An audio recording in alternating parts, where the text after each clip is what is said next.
আইনস্টাইনের theory of relativity থেকে black hole, dark matter কিংবা কসমিক ভয়েডস, মহাবিশ্বের রহস্য যত উন্মোচিত হচ্ছে, পদার্থবিজ্ঞানের চেনা ধারণাগুলো ততই ওলটপালট হয়ে যাচ্ছে। এই অজানা মহাজাগতিক শক্তি আর বিশাল শূন্যতা আমাদের আধুনিক টেলিস্কোপ ও বিজ্ঞানকে প্রতিনিয়ত চ্যালেঞ্জ জানাচ্ছে। বিজ্ঞান কি পারবে কোটি কোটি বছরের এই চিরন্তন রহস্যের শেষ সীমায় পৌঁছাতে, নাকি এই ধাঁধা চিরকাল ধরাছোঁয়ার বাইরেই থেকে যাবে? এই উত্তরটা জানার জন্য আজকের এই ভিডিওটা শেষ পর্যন্ত অবশ্যই দেখুন। তাহলে চলুন শুরু করা যাক।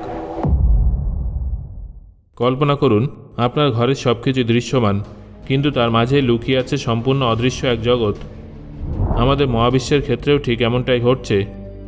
চোখ বা শক্তিশালী টেলিস্কোপ দিয়ে আমরা মহাবিশ্বের মাত্র 15% পদার্থ বা ভিজিবল ম্যাটার দেখতে পাই, আর বাকি 85%ই হলো সম্পূর্ণ অদৃশ্য ডার্ক ম্যাটার।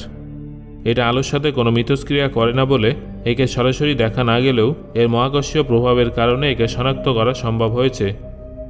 একসময় বিজ্ঞানীরা ভাবতেন আমাদের গ্যালাক্সির কেন্দ্রে থাকা super massive black hole Sagittarius এর টানে সমস্ত নক্ষত্র একে প্রদক্ষিণ করছে, কিন্তু ক্যালকুলেশনে দেখা যায় এই ব্ল্যাক হোলের ভর সম্পূর্ণ গ্যালাক্সির ভরের মাত্র 0.001%, যা কোটি কোটি নক্ষত্রকে ধরে রাখার জন্য একেবারে অপর্যাপ্ত। দৃশ্যমান পদার্থের মহাকর্ষ বল এতই কম যে তা দিয়ে মিল্কি ওয়ে গ্যালাক্সির মতো বিশাল কাঠামো টিকে থাকা অসম্ভব। এই রহস্যেরই সমাধান হলো ডার্ক ম্যাটার। এর বিশাল মহাকর্ষীয় টানই মূলত গ্যালাক্সির আকার ধরে রেখেছে এবং নক্ষত্রগুলোর ঘূর্ণন গতি বজায় রেখেছে, যার উপর ভিত্তি করে মহাবিশ্বের অদৃশ্য শক্তির অস্তিত্ব আবিষ্কৃত হয়। ডার্ক ম্যাটার আবিষ্কার হওয়ার পর বিজ্ঞানীদের মনে প্রশ্ন জন্মায় যে এটা আসলে কী দিয়ে তৈরি, এর ভেতরের কণাগুলো কেমন। সাধারণত আমরা অ্যাটম বা পরমাণু দিয়ে তৈরি, আর এই পরমাণুগুলো প্রোটন, নিউট্রন ও ইলেকট্রন দিয়ে গঠিত। কিন্তু ডার্ক ম্যাটার কী দিয়ে তৈরি সেটা আজ পর্যন্ত কেউ সঠিকভাবে জানে না।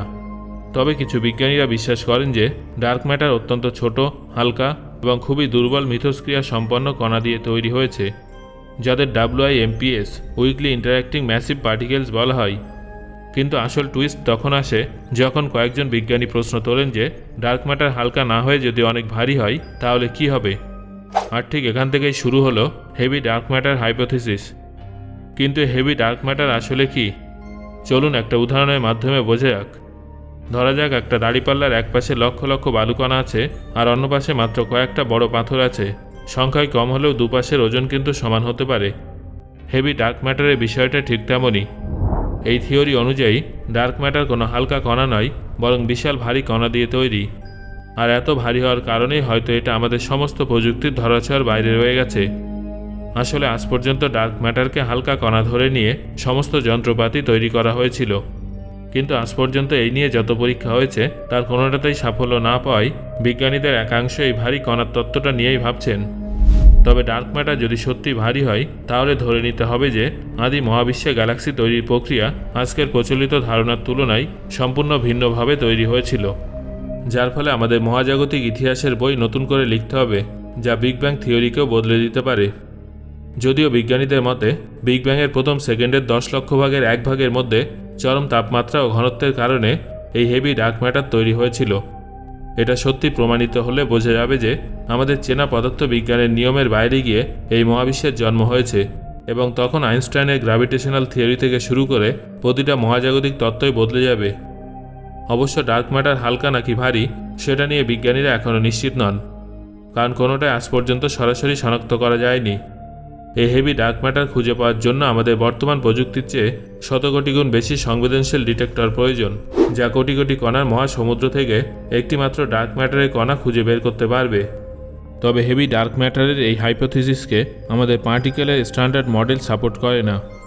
আজ পর্যন্ত আবিষ্কৃত সমস্ত কণা যেখানে 1 গ্রামের থেকেও শত কোটি গুণ হালকা, সেখানে এই হেভি ডার্ক ম্যাটার কণার ওজন কয়েক গ্রাম থেকে শুরু করে 1000 কেজি পর্যন্ত হতে পারে, যেটা বর্তমান বিজ্ঞান মডেলে কোনোভাবেই সম্ভব নয়। তাই এটা প্রমাণিত হলে পদার্থবিজ্ঞানে এক বিশাল বিপ্লব ঘটবে। ডার্ক ম্যাটারের এই রহস্যময় যাত্রার পর আমরা মহাবিশ্বের সেই শূন্যস্থানগুলোর দিকে এগিয়ে যাব যেখানে অন্ধকার ছাড়া দূর দূরান্ত পর্যন্ত আর কিছুই দেখা যায় না। বিজ্ঞানীরা মনে করেন এমনি একটা শূন্যস্থান অর্থাৎ কসমিক ভয়েডের মধ্যে আমাদের গ্যালাক্সিও পড়ে। মনে করুন আপনি এমন একটা শহরে বসবাস করছেন যেখানে প্রতিটা বাড়ি একে অপরের থেকে 5 কিলোমিটার দূরে অবস্থিত। এই বিশাল দূরত্বে বাড়িগুলো ছাড়া আপনি অন্য কিছুই দেখতে পাবেন না। সেখানে কোনো পার্ক নেই, কোনো স্টেশন নেই, শুধু কিছু বাড়ি আছে যেগুলো একে অপরের থেকে অনেক দূরে আছে। আমাদের মহাবিশ্বের কসমিক ভয়েডগুলো ঠিক এইরকমই হয়। আপনি যদি মহাবিশ্বকে বড় স্কেলে দেখেন তাহলে এটিকে একটি কসমিক ওয়েভ বা মহাজাগতিক জালের মতো দেখাবে, যেখানে গ্যালাক্সি এবং গ্যালাক্সি ক্লাস্টারগুলো জালের সুতোর মতো একে অপরের সাথে যুক্ত আছে। আর এই সুতোগুলোর মাঝখানে যে খালি জায়গা আছে সেগুলোই হলো কসমিক ভয়েড। এই খালি জায়গাগুলো কোনো ছোটোখাটো স্থান নয়, বরং এদের আকার কয়েকশো কোটি আলোকবর্ষ জুড়ে বিস্তৃত। এই ছবিটার দিকে তাকালে এখানে বেশ কিছু কসমিক ভয়েডস দেখা যাচ্ছে। এদের মধ্যে যদি বুটস ভয়েডের কথা বলি তাহলে এটা প্রায় 70 কোটি আলোকবর্ষ এলাকা জুড়ে বিস্তৃত। এর দৈর্ঘ্য এতটাই বিশাল যে অন্তত 700টা মিল্কি ওয়েকে এক লাইনে দাঁড় করাতে হবে, তাহলে এর দৈর্ঘ্য মাপা সম্ভব হবে। এখানে এতটাই অন্ধকার যে আপনি যদি আলোর 99% স্পিডযুক্ত স্পেসশিপও তৈরি করে ফেলেন, তাও এই শূন্যতায় অন্য একটি গ্যালাক্সি খুঁজে পেতে আপনার কয়েক লক্ষ কোটি বছর সময় লেগে যাবে। এটি এতটাই শূন্য যে গাণিতিক হিসেব অনুযায়ী এখানে প্রায় 2000টা গ্যালাক্সি থাকার কথা থাকলেও এখানে মাত্র 60টা গ্যালাক্সি আছে। তাই আপনি যদি কখনো এখানে হারিয়ে যান তাহলে ঘুটঘুটে অন্ধকার ছাড়া আর কিছুই দেখতে পাবেন না। এখন স্বাভাবিকভাবে আপনার মনে প্রশ্ন আসতে পারে যে মহাবিশ্বে যদি এই কসমিক ভয়েডসগুলো থেকেও থাকে তাহলে সেটা কিভাবে ফিজিক্সকে বদলে দিতে পারে, যা মহাকর্ষ এবং ডার্ক এনার্জির কারণে তৈরি হতে পারে। তাহলে এদের মাধ্যমে মহাবিশ্বকে বুঝতে সমস্যা কোথায়? আপনাদের এই প্রশ্নটা একদম সঠিক। তবে এই কসমিক ভয়েডগুলোকে আপনি যতটা সহজ ভাবছেন এগুলো আসলে ততটাই জটিল। এই ভয়েডসগুলো আমাদের মহাবিশ্বের সৃষ্টি থেকে শুরু করে তার সম্প্রসারণ, মহাকর্ষ এবং বিজ্ঞানের অন্যান্য অনেক থিওরিকে ভুল প্রমাণ করার ক্ষমতা রাখে। এটা কিভাবে সম্ভব সেটা বোঝানোর জন্য আমি আপনাদের একটা দারুণ উদাহরণ দেব, যার মধ্যে আমাদের মিল্কি ওয়ে গ্যালাক্সি নিজেও আটকে আছে।